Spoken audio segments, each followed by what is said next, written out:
That's when a series of violent pounds struck the backyard door. A girl, and this happened when I was just 13 years old. It was around Christmas, and my parents and little sister had gone out shopping, leaving me home alone. I cherished these moments when I had the house all to myself. A week before this incident, a boy from the grade above me had approached me during school pickup, trying to strike up a conversation. It was never particularly social, and his attempts at conversation had become a regular occurrence. He usually gave brief responses and avoided any prolonged interaction. On one occasion, he asked for my phone number, but I politely declined. After some persistence, he eventually gave up and left me alone. Now, back to the first day of Christmas break. It was evening, and my parents and sister wouldn't be back for a few hours. I decided to unplug the living room security camera to have some privacy for a while. I wanted to do some weird stuff without the risk of my parents watching it later. About an hour later, when it had grown dark outside, I closed all the blinds and made myself some noodles. While eating, I settled in at the living room watching some TV. Once I finished my dinner, I paused the movie to grab a cookie, and that's when I heard it. Faint footsteps coming from outside the house. My heart raced as I held my breath,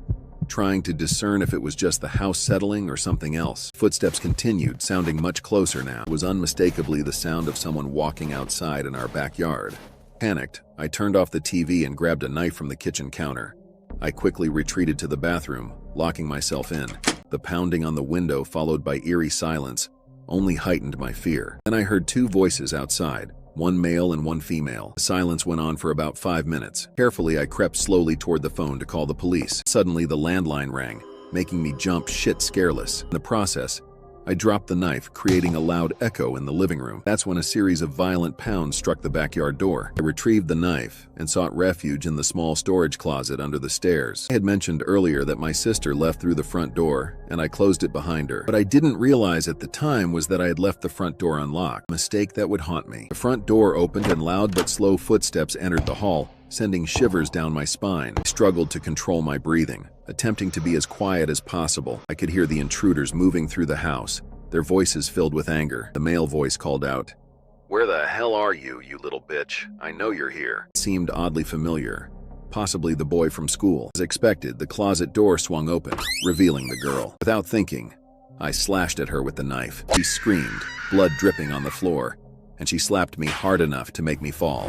The woman fled the house, slamming the front door shut behind her. Minutes of tense silence followed as I gathered myself. I locked the front door and quickly cleaned the blood from the floor using soap and water. I hadn't reached the phone in time to call the police, but the intruders were gone, so there seemed to be no immediate danger. It was only later, as I contemplated the events, that I realized the boy hadn't left. I searched the entire house, knife in hand, turning on all the lights and checking every nook and cranny, but I found no one. I cleaned up the mess left behind by the intruders and tried to make everything appear normal.